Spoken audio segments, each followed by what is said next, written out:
Bonjour les enfants de Dieu.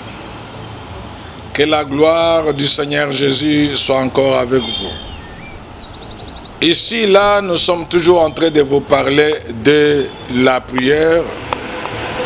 Une prière qui est capable de changer la situation, de bouleverser les données et surtout d'arrêter tout ce que le diable peut faire contre vous. Ici, nous allons vous parler de Jésus-Christ qui était en compagnie de ses disciples. Alors, il devrait traverser la mer. En voulant traverser la mer pour aller de l'autre côté de la rive, la Bible nous dit que pendant qu'ils sont entrés dans la barque, Jésus a cherché seulement un coin et puis se coucher. Et les disciples qui étaient restés, qui partageaient entre eux, ils s'entretenaient. Mais du coup, la Bible nous dit qu'il y a eu la vague qui a menacé même que la barque puisse couler.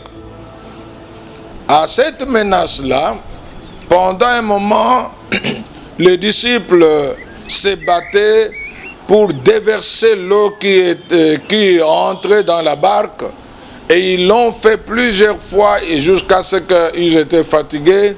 Et l'eau continuait toujours à remplir la barque. Et pendant tout ce temps-là, la Bible nous dit que Jésus dormait. Pardon? Excusez-moi. Pendant que Jésus dormait, c'est là les disciples ont trouvé ça un peu bizarre. Comment, avec toutes ces secousses, comment la barque était basculée, mais Jésus prenait le soin de continuer à dormir.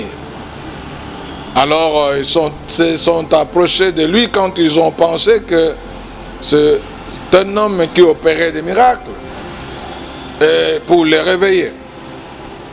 Lorsqu'ils l'ont réveillé, curieusement, Jésus, au lieu de se réveiller dans la joie comme d'habitude, il s'est réveillé un peu en colère pour blâmer un peu ses disciples en leur disant pourquoi ils avaient peur. La Bible nous dit, nous allons lire ça dans le livre toujours de Matthieu chapitre 8 au verset 28. Non, je disais au verset 26. Il leur dit, pourquoi avez-vous peur, gens de peu de foi? Alors il se leva, menaça le vent et la mer, et il eut un grand calme.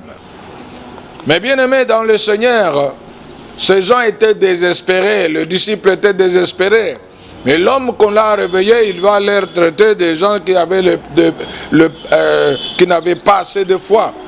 C'est pour vous dire comment Jésus, lorsqu'il s'est levé, il a menacé.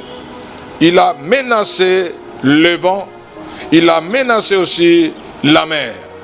Voilà, mes bien-aimés, quand le Seigneur a osé menacer le vent et la mer s'est calmée et automatiquement il n'y avait plus de vent et le calme est revenu sur la barque et le disciple.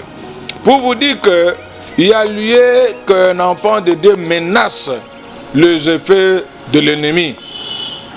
Tu peux menacer quand tu sens que la mort est en train de visiter la maison. Tu peux menacer. Tu peux menacer quand tu sens que l'accident est en train de venir. Tu peux menacer par la prière. Quand je dis menacer, c'est par la prière. Il y a une prière de menace pour mettre fin à tout ce que le diable veut faire. Pour mettre fin à ce danger que le diable veut créer. Pour mettre fin au divorce qui est en vie. Pour mettre fin à tout ce qui est négatif. Peut-être il y a une menace qu'on puisse te chasser là où tu travailles. Mais tu peux menacer tout ce qui se fait là-bas par la prière au nom de Jésus-Christ. Quand tu sens même qu'il y a une menace que tu ne puisses pas vivre en paix là où tu es, menace ça par le nom de Jésus-Christ. Et le Seigneur va intervenir. La Bible nous dit qu'il a menacé le vent, il a menacé la mer. Tout ce qui se lève contre toi, il y a lieu que tu menaces par la prière, et tu verras que toutes ces choses-là, ça va être réellement menacé et ça va t'obéir. Quand on a menacé la mer se calme. Quand on a menacé le vent s'est calmé et il n'y avait plus de danger. Il y a des choses que toi, tu es capable de menacer. Tu peux menacer la maladie. Tu peux menacer les symptômes. Au nom de Jésus-Christ. Tout ce qui te met mal à l'aise, tout ce qui t'effraie, parce que ces gens, les disciples étaient effrayés, ils se sentaient près de la mort. Mais Jésus, le Tout-Puissant, leur a montré ce qu'il fallait faire. Menacer le vent et la mer. Toi aussi, tu dois apprendre, savoir ce que tu dois faire. Qu'est-ce que tu dois menacer? Qui est celui qui vient dans ta maison pour menacer ta famille, pour déranger ton ménage? Menace par la prière. Tu verras que le Seigneur va être celui qui prend contrôle de tout, qui va stabiliser le tout, qui va intervenir en ta faveur. Voilà pourquoi aujourd'hui, tu dois savoir que la prière de menace existe. La prière de faire taire tout ce que le diable fait existe. La prière de pouvoir condamner le diable existe. Tu dois continuer à prier ainsi afin que le nom du Seigneur puisse rester toujours élevé, afin que, comme je vous l'ai toujours dit, que Dieu n'a jamais échoué et il n'échouera jamais. Ce n'est pas seulement pour ton cas aujourd'hui qu'il va échouer.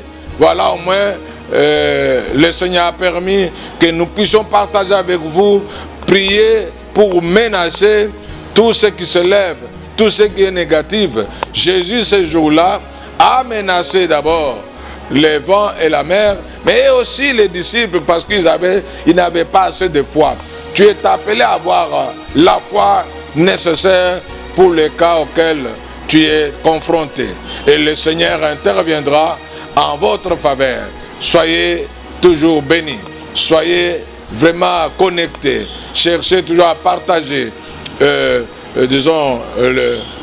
ces contacts avec les autres.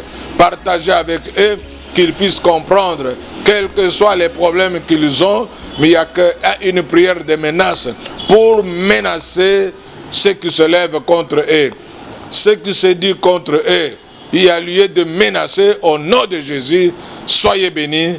Amen. Partagez toujours le message. Gloire à Dieu. Soyez bénis.